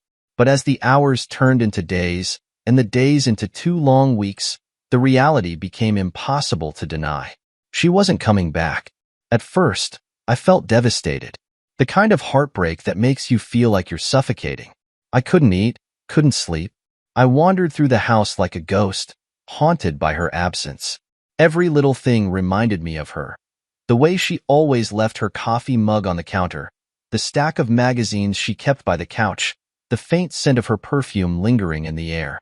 But as the days dragged on, the devastation gave way to something else, anger. Not the kind of anger that flares up and fizzles out, but the deep, simmering kind. How could she do this? How could she just walk away without a word, without even giving me the decency of an explanation? I had loved her. I had supported her dreams, stood by her through thick and thin. And this was how she repaid me? Friends tried to comfort me, but their words only made things worse. Maybe she's going through something, they'd say. Or, sometimes people just need to find themselves. But none of that felt like an excuse for the betrayal I was grappling with. This wasn't just about her leaving. It was about the way she had done it, the way she had discarded our life together as if it meant nothing. I spent hours replaying our years together, searching for the moment it all started to unravel. When had she stopped loving me? When had I become someone she could walk away from so easily? The questions circled endlessly, gnawing at me, but the answers remained elusive. By the end of those 2 weeks, I was exhausted, physically, mentally, emotionally. The woman I had devoted my life to was gone, and I had no idea why. All I knew was that the life I thought I had, the future I thought we were building, had been shattered. But even in the depths of that heartbreak, there was a flicker of something else. Something I couldn't name yet. A seed of resolve buried deep beneath the pain. I didn't know it then, but I was about to uncover a side of myself I hadn't known existed. 2 weeks of silence had passed, each day dragging slower than the last. I was beginning to accept that Lila wasn't coming back, though the questions she left behind gnawed at me constantly. Then the phone rang. The number was unfamiliar, but a strange knot tightened in my stomach as I hesitated before answering. Hello? Hey, loser. The voice on the other end was smug, dripping with arrogance. It wasn't Lila. Hope I'm not interrupting your pity party. My grip on the phone tightened. Who is this? The man chuckled, a sound that made my blood boil. Name's Jeff. Thought I'd introduce myself properly since Lila didn't bother to. I'm her new man. My chest tightened, and for a moment, I couldn't speak. Jeff didn't seem to notice or care. He kept talking, his voice grating on every nerve I had left. Just wanted to let you know, she's doing great. She doesn't miss you, if that's what you were wondering. What do you want? I asked, my tone sharp, though my heart was pounding. Oh, nothing much, Jeff said, feigning innocence. I just thought you'd like to know how well things are going for us. The house is nice, real nice. Thanks for setting it up so perfectly. We're really making it our own. The house. My house. The realization hit like a thunderbolt, and the anger I'd been holding back surged forward. Jeff's voice droned on, something about redecorating and new furniture, but I wasn't listening anymore. My mind was racing, piecing together the implications of his words. Lila hadn't just left me. She had moved Jeff into the home we'd built together, the home I had painstakingly maintained. Thanks for everything, Jeff added, his tone laced with mockery. I guess you're good for something after all. I took a slow, deep breath, forcing myself to remain calm. Letting him see my anger would only feed his arrogance. Jeff, I said evenly, cutting through his rambling, do me a favor. Oh yeah? What's that? Check the house deed again. The line went silent. For a split second, I could almost hear him processing what I just said. Before he could respond, I hung up. My heart was pounding, but a smile tugged at the corner of my lips. Jeff had no idea what he had walked into. The house, which he clearly thought was his prize for winning Lila, was legally mine. Every square foot of it. I had handled all the paperwork when we purchased it, and Lila had left those details to me. She didn't know, or didn't care, that her name wasn't even on the deed. She and Jeff had moved into a house they had no claim to, and I wasn't about to let them keep it. The call left me energized in a way I hadn't felt in weeks. The sadness and confusion that had consumed me were replaced by something sharper, more focused. I wasn't just going to sit back and let them steal what was mine. If they thought they could waltz into my life and take over, they were sorely mistaken. I poured myself a drink and sat down at the kitchen table, staring at my phone. I didn't expect Jeff to call back right away. He needed time to uncover the truth, to realize the extent of their mistake. And when he did, I'd be ready. The thought of Jeff and Lila discovering the reality of their situation brought a flicker of satisfaction. They thought they were untouchable, that they'd pulled off the ultimate betrayal without consequence. But they'd underestimated me. I spent the rest of the evening reviewing the deed, the lease agreements, and every piece of paperwork tied to the house. My lawyer had always advised me to keep my assets well documented, and now that preparation was paying off. Everything was in my name, from the property taxes to the utilities. Lila and Jeff had no legal footing to stand on. The next day passed uneventfully, though I found myself glancing at my phone more often than usual. I knew Jeff would call back eventually. It was only a matter of time. Sure enough, by the late afternoon, the phone buzzed. His name wasn't in my contacts, but I recognized the number immediately. I let it ring for a moment before answering. Hello? You son of a... Jeff's voice was a mix of panic and fury. What the hell did you do? You own the house? I leaned back in my chair, keeping my tone calm. It's all in the deed, Jeff. Maybe you should have done your homework before moving in. He launched into a string of expletives, ranting about betrayal, fraud, and how I couldn't do this to him. I let him rage, listening with a calm amusement that only seemed to infuriate him further. When he finally paused, Out of breath, I added, "Oh, and just so you know, the lease agreement you signed, that's with me too. And you're in violation of it." I hung up again, cutting him off mid-sentence. My heart was racing, adrenaline coursing through my veins, but I couldn't stop the grin spreading across my face. Let the games begin. The hours after Jeff's panicked callback were filled with a kind of satisfaction I hadn't felt in weeks. It wasn't just about having the upper hand. It was about reclaiming control.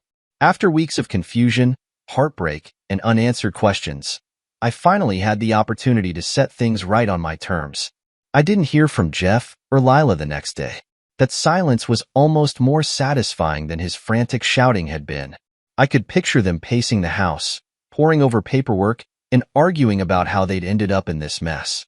The image of Jeff, the smug man who had called me a loser, now floundering under the weight of his own arrogance, was poetic. I wasn't going to rush my next move. The beauty of the situation was that I didn't have to. Every legal document was in my name, and the law was entirely on my side. They could rant, rave, and throw accusations all they wanted, but nothing they did could change the fact that they had no claim to the house they were so eager to flaunt. In the meantime, I started putting my plan into motion. I reached out to my lawyer, Andrew, a sharp and meticulous professional who had helped me manage my real estate assets for years. When I explained the situation, he didn't hide his amusement.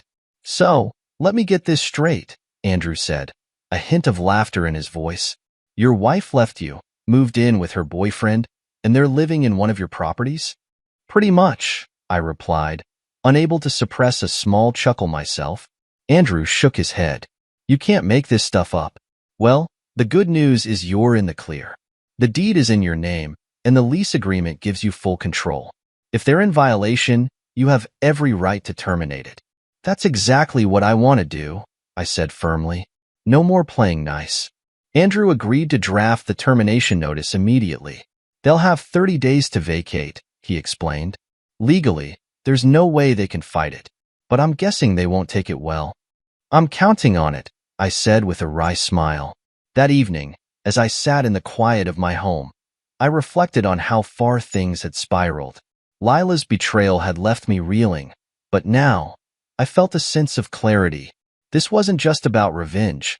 It was about drawing a line in the sand. Lila and Jeff had crossed it, and now it was time for them to face the consequences. 2 days later, the termination notice was delivered. I received confirmation from Andrew that it had been served to the tenants, and I waited for the inevitable fallout. It didn't take long. The phone rang just after noon. It was Lila. "Hello?" I answered, keeping my voice neutral. "Nathan," she began, her tone frantic. "What is this notice about? Why are you terminating the lease?" Stop," I interrupted, my voice calm but firm. "You don't get to play the victim here, Lila. You made your choices. You walked out. Now you're living with the consequences." Her voice wavered. But this is our home now. You can't just—" "It's my house," I corrected her. "You don't have a leg to stand on, legally or otherwise." She tried to argue, but her words were a tangled mess of desperation and half-hearted excuses. I didn't have the patience for it. "You and Jeff have 30 days to vacate," I said. "After that, I'll have no problem involving law enforcement if necessary." The line went silent for a moment. Then, in a quieter voice, she asked, "Why are you doing this?" I felt a flicker of something. Was it guilt? Pity? Whatever it was, I pushed it aside. "Because you don't get to walk all over me and expect me to stay silent. You made your bed, Lila. Now lie in it." I hung up before she could respond. That evening, I received another call, this time from Jeff. Predictably, he was livid. His shouting was barely coherent, a string of insults and threats that only served to reinforce how powerless he really was. I listened in silence, letting him vent until he ran out of steam. "You done?" I asked, my tone calm. "This isn't over," he spat. "We'll see about that," I replied and hung up again. The storm was just beginning, but for the first time in weeks, I felt steady. Lila and Jeff had underestimated me, and now they were reaping the rewards of their arrogance. I wasn't just regaining control of my house. I was reclaiming control of my life. The fallout from the termination notice hit faster and harder than I expected. The morning after my call with Jeff, I woke up to a barrage of texts and missed calls from both him and Lila. They ranged from frantic pleas to outright threats, a chaotic cocktail of desperation that made their situation all the more satisfying to watch unfold. I ignored the messages. I had nothing more to say, and besides, the legal process was already in motion. The 30-day countdown had begun, and there was nothing they could do to stop it. By midday, Jeff's frantic texts escalated into another phone call. I answered this time, curious to see what angle he'd try next. "You're making a big mistake," he began, his voice dripping with barely contained anger. "You can't just throw us out. This is our home now." "Our home?" I replied, feigning surprise. "That's interesting, Jeff, because last I checked, the deed has my name on it, and you're violating the lease agreement. So no, it's not your home." He sputtered, searching for a retort but finding none. "This isn't fair," he finally said. "Lila and I have built a life here. A life in a house you have no right to," I shot back. "Maybe you should have thought about that before moving in." His tone shifted, becoming more aggressive. "If you think I'm just going to roll over and let you win, you've got another thing coming.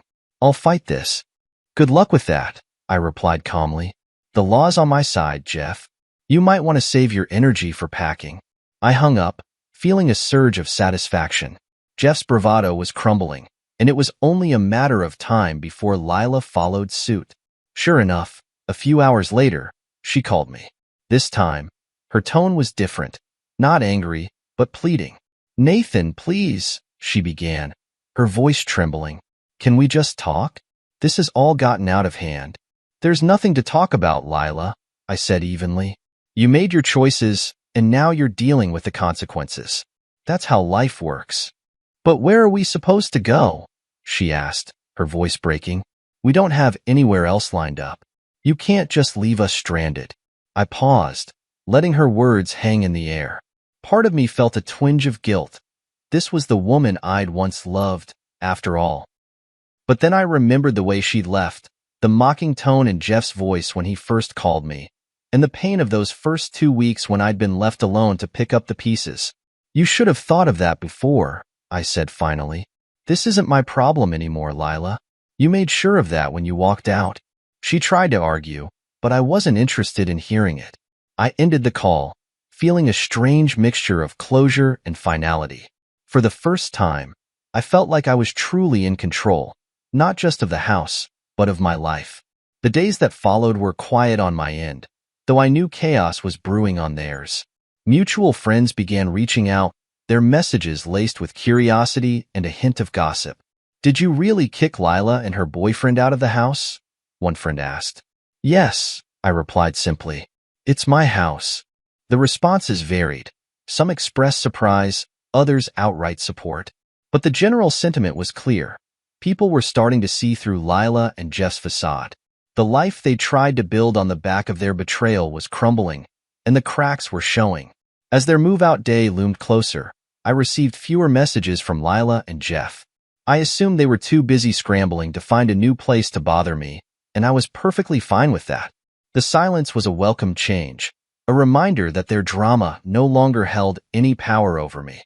When the day finally arrived, I stopped by the property after work to ensure they had vacated. As I pulled into the driveway, I noticed the lights were off, the curtains drawn. The house was silent, empty. I stepped inside and was greeted by a strange sense of calm. They were gone. Walking through the rooms, I felt a weight lift off my shoulders. The house, once a battleground for betrayal and heartbreak, was mine again. And this time, it felt different, cleaner, lighter, as though it had been purged of the negativity that had plagued it. I stood in the living room, taking in the stillness, and realized that this wasn't just the end of a chapter. It was the beginning of a new one. Lila and Jeff had tried to take everything from me, but in the end, they'd only freed me. As I locked up and headed home, I couldn't help but smile. The storm was over, and I had weathered it. Now, it was time to rebuild. The day after Lila and Jeff vacated the house, I woke up feeling lighter than I had in months. It wasn't just the absence of their drama. It was the knowledge that I had stood my ground, reclaimed what was mine, and emerged stronger on the other side. For the first time in weeks, I allowed myself to reflect on everything that had happened. Lila's departure, the betrayal, the smugness of Jeff's initial call, and the chaos that followed. It all played out like scenes from a movie. But now, the credits had rolled, and I was finally free to write the next chapter of my life. That morning, I drove to the house. It was a crisp, clear day, the kind that made everything feel possible. As I unlocked the front door and stepped inside, I was struck by the quiet. The silence wasn't oppressive or sad. It was peaceful. The house felt empty, yes, but it also felt clean, as though it had been stripped of all the negativity that had once filled it. I walked from room to room, taking note of what needed to be repaired or replaced. Jeff and Lila hadn't exactly left things in pristine condition. There were scuff marks on the walls, scratches on the floors, and a lingering smell that I couldn't quite place. But none of it bothered me. If anything, it was an opportunity to make the space my own again. Later that day, I met with a cleaning crew and a contractor. The cleaning crew was efficient, scrubbing away every trace of Lila and Jeff's presence, while the contractor and I discussed plans to repaint the walls, refinish the floors, and make a few upgrades. By the end of the day, the house already felt different, brighter, lighter, and full of potential. As the renovations began, I found myself rediscovering a sense of purpose. I threw myself into the project, choosing colors, picking out furniture, and envisioning how each room would look once it was complete. It wasn't just about fixing the house, it was about rebuilding my life. The process was surprisingly therapeutic. Painting the walls felt like wiping the slate clean. Refinishing the floors felt like grounding myself in something solid and unshakable. Every decision, every small improvement, was a step toward reclaiming not just the house, but the part of myself I had lost during my marriage to Lila. Outside of the renovations, I started reconnecting with old friends and hobbies. Chris, my closest friend, made it his mission to drag me out of the house at least once a week. "You've spent enough time wallowing," he said one night as we sat at a bar, beers in hand. "It's time to start living again." He was right, of course. Slowly but surely, I began to re-enter the world. I picked up photography again, dusting off the camera that had been sitting and used in a closet for years. I started going to the gym, channeling my frustration and energy into something productive. I even joined a local hiking group, exploring trails I'd never had time to visit before. The more I focused on myself, the less I thought about Lila and Jeff. Their betrayal, once a constant source of pain, became a distant memory. I didn't know where they were or what they were doing, and I didn't care. My life was moving forward, and they were no longer part of the story. A few weeks after the house renovations were complete, I invited Chris over for dinner. As we sat in the newly decorated dining room, laughing and reminiscing, I realized how far I had come. The house, once a symbol of heartbreak, was now a place of peace and possibility. It wasn't just a house anymore. It was a home, my home. By the time Chris left that night, I felt something I hadn't felt in a long time: pride. I had faced betrayal, heartbreak, and humiliation, but I had come out stronger. The house was proof of that, a tangible reminder of my resilience and determination. As I stood in the living room, looking out at the moonlit yard, I thought about what lay ahead. There was still work to be done, both on the house and on myself, but for the first time in a long time, I felt ready to face it. The future was mine to shape, and I wasn't going to let anyone take that away from me. With the house fully restored and my life regaining a sense of normalcy, I thought the chapter with Lila and Jeff was finally closed. But of course, life rarely lets you move on without a few final twists. The day I received a letter from Jeff's lawyer, I couldn't help but laugh. It was a pathetic attempt at intimidation, accusing me of fraudulently evicting them and demanding compensation for the emotional distress I had allegedly caused. The audacity was almost impressive. Jeff, the man who had mocked me for weeks, was now trying to play the victim. I handed the letter to my lawyer, Andrew, who skimmed through it with a smirk. "This is nothing more than a desperate bluff," he said, tossing the letter onto his desk. "They don't have a legal leg to stand on." Andrew's confidence reassured me, but I couldn't help feeling a flicker of annoyance. Jeff and Lila had already taken so much from me. My peace, my trust, and the life I thought I was building. Now, they were trying to take my time and energy. But if they wanted a fight, I was more than ready. Over the next few weeks, Jeff's threats escalated.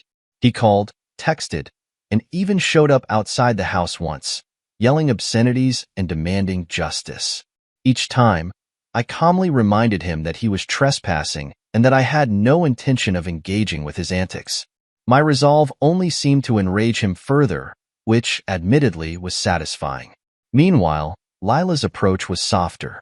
She started sending me long, apologetic messages, claiming she had been manipulated by Jeff and that she deeply regretted her actions. "I never wanted it to end this way," one text read. "I was confused, Nathan. I made a mistake. Please, can we just talk?"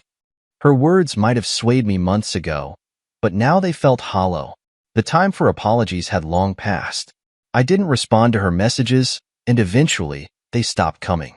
Jeff, however, wasn't ready to give up. His lawyer sent another letter, this time threatening to sue for damages. Andrew, ever unflappable, crafted a response that was equal parts professional and scathing. He outlined the lease violations, the legal grounds for termination, and the overwhelming evidence in my favor. "If they want to take this to court," Andrew said, "they're going to lose. Badly." The letter seemed to do the trick. Jeff's lawyer went radio silent, and the threats stopped. Once again, I was reminded of how flimsy their entire plan had been. Jeff and Lila had built their relationship on lies, arrogance, and betrayal, and now they were reaping the rewards of their actions. With the legal drama behind me, I finally felt like I could breathe again. The house, now fully renovated, was a haven of peace and stability. My career was thriving, my friendships were stronger than ever, and I was rediscovering passions I had long neglected. Photography, hiking, and even cooking became outlets for creativity and joy, filling my days with purpose. One evening, as I sorted through old files, I stumbled upon the original deed to the house. Seeing my name on that document brought a wave of pride and satisfaction. This house had been a point of contention, a battleground for betrayal, but it was also a symbol of resilience. I had fought for it, not because I needed the property, but because it represented everything I had worked for and refused to let anyone take from me. Chris stopped by later that week, bringing a bottle of wine to celebrate what he called the official end of the Jeff and Lila saga. We sat on the porch, sipping wine and laughing about how far things had come. "You know," Chris said, leaning back in his chair, "a year ago, I was worried about you. But now, you're unshakable, man." I shrugged, smiling. I had to be. They gave me no choice. He raised his glass. "To resilience and revenge." I clinked my glass against his. To moving forward.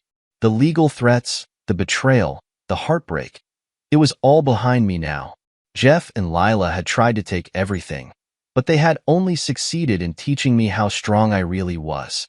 Their drama no longer held any power over me. My life was my own again, and I was determined to make the most of it. As the sun dipped below the horizon, casting the world in a golden glow, I felt a deep sense of contentment. This wasn't just the end of a chapter, it was the beginning of something new. And for the first time in a long time, I was genuinely excited about what lay ahead. Lila and Jeff's eviction was now a memory, and I was finally starting to enjoy the peace that came with reclaiming my life. Yet, life has a way of letting loose one last storm before the calm truly sets in. About a month after the legal drama ended, word began trickling back to me through mutual acquaintances. Jeff and Lila's relationship was imploding under the weight of stress and mutual blame. It seemed that their so-called perfect partnership hadn't been built to withstand reality. According to Chris, who always seemed to know the latest gossip, Lila had discovered that Jeff wasn't quite the man she thought he was. His flashy lifestyle had been funded by borrowed money and empty promises, and without the stability of my house and my unwitting financial support, the cracks in their relationship had become chasms. "They're not even trying to keep it private," Chris said one afternoon, grinning as he leaned against my kitchen counter. Apparently, she kicked him out of wherever they're staying last week. Some huge blow-up. People are saying Jeff's back to couch surfing. I couldn't help but smile at the irony. The man who had so confidently declared, "I own your wife now," had been reduced to begging for places to crash. As for Lila, she was reportedly trying to piece her life back together, though her attempts to reconnect with old friends and acquaintances were met with mixed reactions. Betrayal, it seemed, had a way of catching up with people. Even so, I didn't feel the schadenfreude I thought I would. Knowing their lives were unraveling brought no real satisfaction, only a quiet sense of closure. They were living with the consequences of their choices, just as I had lived with the fallout of their betrayal. The difference was, I had used that fallout to rebuild, while they had let it destroy them. One afternoon, while I was working in the garden, my phone buzzed with an unexpected message. It was from Lila. I hesitated before opening it, wondering what she could possibly have left to say. "Nathan, I know I have no right to ask, but I wanted to apologize. I see now how much I hurt you, and I hate myself for it. Jeff is gone, and I realize he was never who I thought he was. I was stupid and selfish, and I threw away the best thing I ever had. I don't expect forgiveness, but I needed you to know that I'm sorry." I read the message twice, then set my phone aside without responding. Her apology, while unexpected, didn't stir much within me. There was no anger, no desire to argue or point out the hypocrisy of her words, just indifference. Lila's regret was hers to carry, not mine to absolve. In the following days, I learned through Chris that Jeff had tried reaching out to Lila, hoping to reconcile. She had reportedly refused, finally seeing him for who he truly was. It was ironic, really. She had left me for him, only to realize too late that her dreams of a better life were built on lies. While their drama unfolded in the background, my own life was flourishing. The house renovations were complete, and the space felt like a true reflection of me, calm, grounded, and filled with potential. I had taken up photography more seriously, turning it from a hobby into a side passion that brought me unexpected joy. Weekends were now spent exploring local trails, capturing sunsets, and rediscovering the beauty in the world. The friends who had stood by me during the worst of it continued to remind me that I wasn't alone.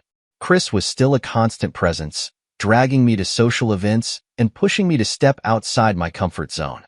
"You're too good a guy to sit around by yourself," he said one night, shoving a beer into my hand at a backyard barbecue. "The world deserves to see this new and improved Nathan." And while I wasn't quite ready to dive into dating again, I had started to entertain the idea. There was a woman in my hiking group who always seemed to end up walking beside me, her laughter brightening even the most grueling trails. It wasn't love, not yet, but it was something. A spark. A reminder that new beginnings were possible. As for Lila and Jeff, their lives had become a cautionary tale, a reminder of the cost of betrayal and the fragility of relationships built on deceit. I didn't wish them ill, but I also didn't waste energy hoping for their redemption. Their journey was theirs to navigate, just as mine was mine. One evening, as I stood on the porch of my newly renovated house, the sky painted in shades of orange and pink, I felt a deep sense of contentment. The chaos, the heartbreak, the anger, it was all behind me now. What lay ahead was a future filled with possibility, one I was ready to embrace with open arms.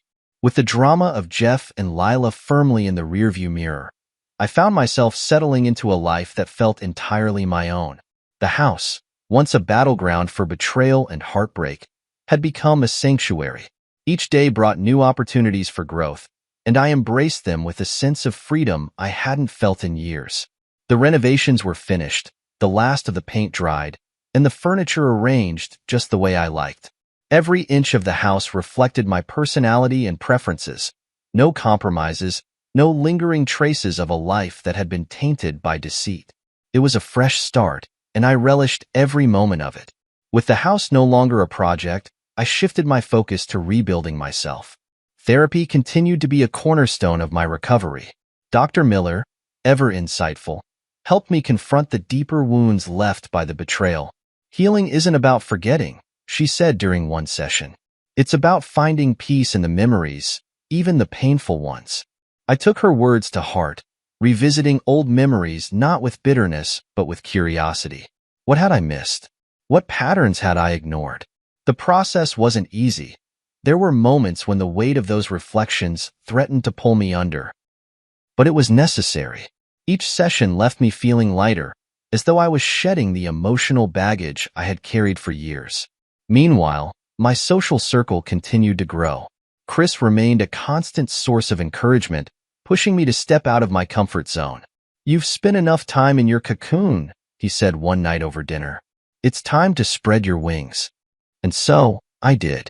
I joined a local photography club, where I met people who shared my passion for capturing life's fleeting moments. Our outings became the highlight of my weekends, wandering through forests, exploring hidden beaches, and chasing sunsets with my camera in hand. Each photo felt like a small triumph, a reminder that beauty existed even in the wake of heartbreak. I also found myself spending more time with my hiking group. The woman who always seemed to walk beside me, her name was Sarah, had an easy way of making me laugh, even when the trail was steep and my legs ached. She wasn't just kind. She was genuine, a quality I hadn't realized I craved until I met her. We started meeting for coffee after hikes, our conversations flowing effortlessly. It wasn't love, not yet, but it was something real, something worth exploring. Through all of this, Lila and Jeff faded further into the background. I heard occasional updates through mutual friends. Lila was working a retail job to make ends meet, while Jeff had moved on to another unsuspecting target. Their story no longer evoked anger or sadness. Instead, it was a distant echo, a reminder of the life I had left behind. One evening, as I stood on the balcony of my house, looking out at the garden I had nurtured back to life, I felt an overwhelming sense of gratitude. The pain of betrayal had once threatened to define me, but now it was merely a chapter in a much larger story. The lessons I had learned about resilience, self-worth, and the importance of setting boundaries had reshaped me into someone stronger, someone wiser. The house, once a symbol of broken dreams, now stood as a testament to my journey. It wasn't just a building. It was a reflection of my growth, my determination, and my ability to rebuild in the face of adversity. As the stars began to dot the night sky, I raised a glass to the future. For the first time in a long time, I felt truly at peace. The road ahead was uncertain, but I was ready to face it with open arms and an open heart.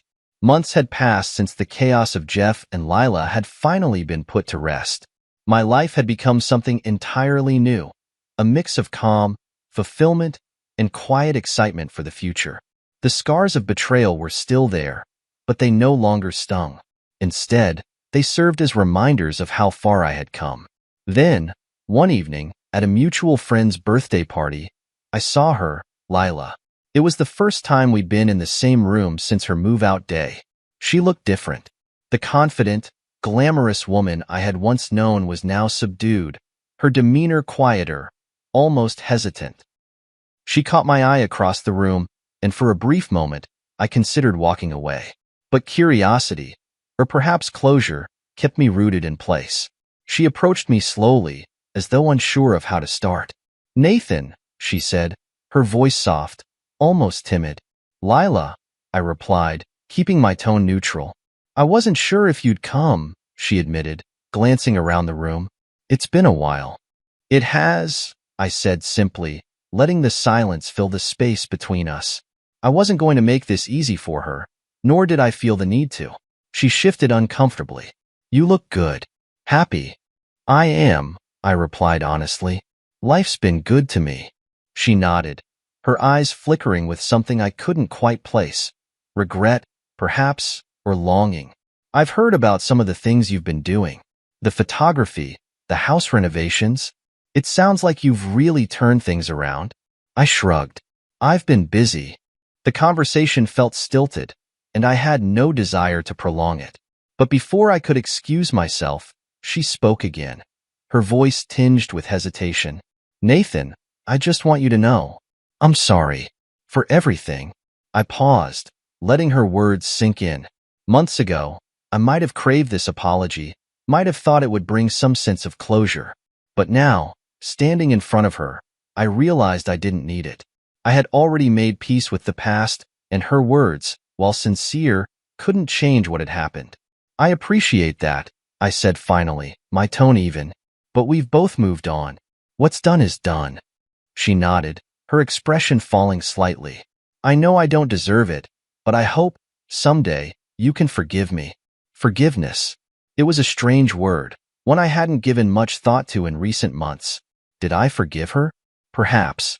But more importantly, I had forgiven myself. For the times I had ignored the red flags, for the trust one had misplaced, for staying in a relationship that had long since lost its foundation. I already have, I said, surprising even myself. Not for your sake, but for mine. Her eyes glistened, and she opened her mouth to say something more, but I held up a hand. Take care of yourself, Lila. With that, I turned and walked away, leaving her standing there in the crowded room. As I stepped outside, the cool evening air washed over me, bringing with it a sense of clarity. That brief encounter with Lila had been the final piece of the puzzle, the last lingering thread of a chapter that was now fully closed. I didn't feel anger or sadness, just relief. Over the next few days, I reflected on how far I'd come. The house, now a haven of peace and creativity, was a symbol of my resilience. My friendships had deepened, my passions had flourished, and my connection with Sarah from the hiking group had grown into something quietly beautiful. Life wasn't just good, it was thriving. I had learned that closure doesn't come from apologies or validation from those who hurt you. It comes from within, from choosing to move forward and build something better. And that's exactly what I had done. As for Lila and Jeff, their stories no longer mattered to me. Whether they found redemption or continued down their paths of self-destruction was irrelevant. My focus was on my life, my growth, and the possibilities that lay ahead. One evening, as I sat on the porch of my house, camera in hand, watching the sun dip below the horizon, I felt a profound sense of contentment. This was my life now, simple, fulfilling, and entirely my own, and I wouldn't trade it for anything. Looking back, I never imagined that betrayal would become the catalyst for the life I now lived. The scars Lila and Jeff left behind were once raw and painful, but time had turned them into marks of resilience. They reminded me of what I had endured, but more importantly, they showed me how far I had come. The house was no longer just a building. It was a sanctuary. Every room was a reflection of my choices, my growth, and my independence. The once shared spaces that had felt hollow after Lila left were now filled with laughter, friends, and new memories. The walls were lined with photographs I had taken, snapshots of trails I'd hiked, sunrises I'd chased, and moments of joy I'd rediscovered. Sarah had become a significant part of my life.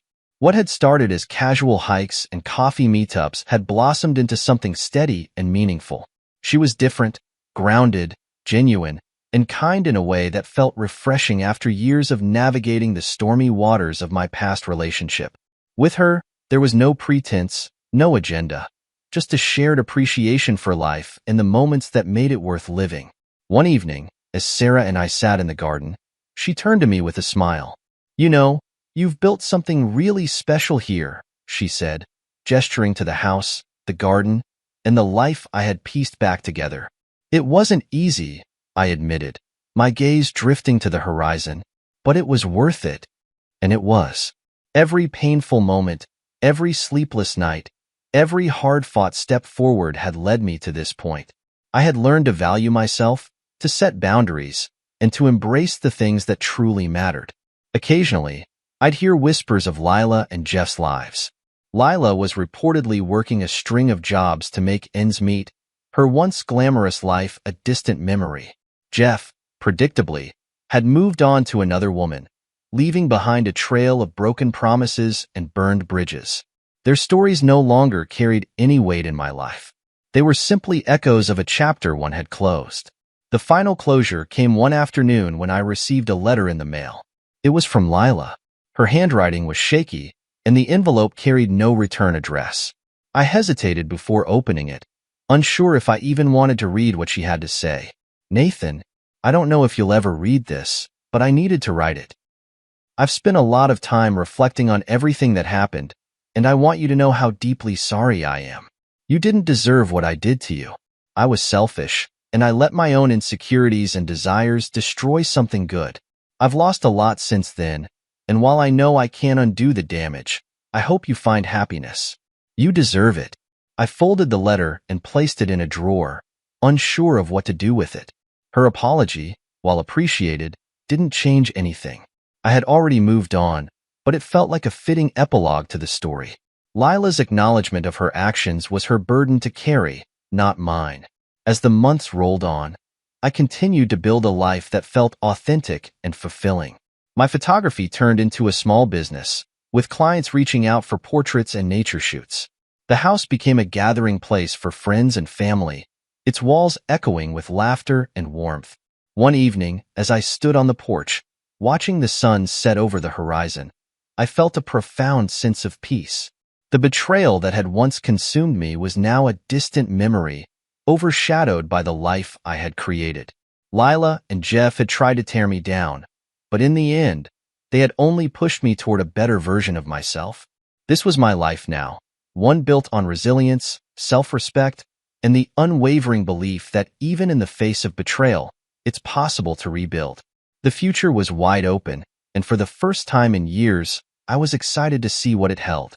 As the stars began to dot the sky, I raised a glass to the past, not in anger or regret, but in gratitude. It had shaped me, taught me, and ultimately set me free. And with that, I stepped inside, ready to embrace whatever came next.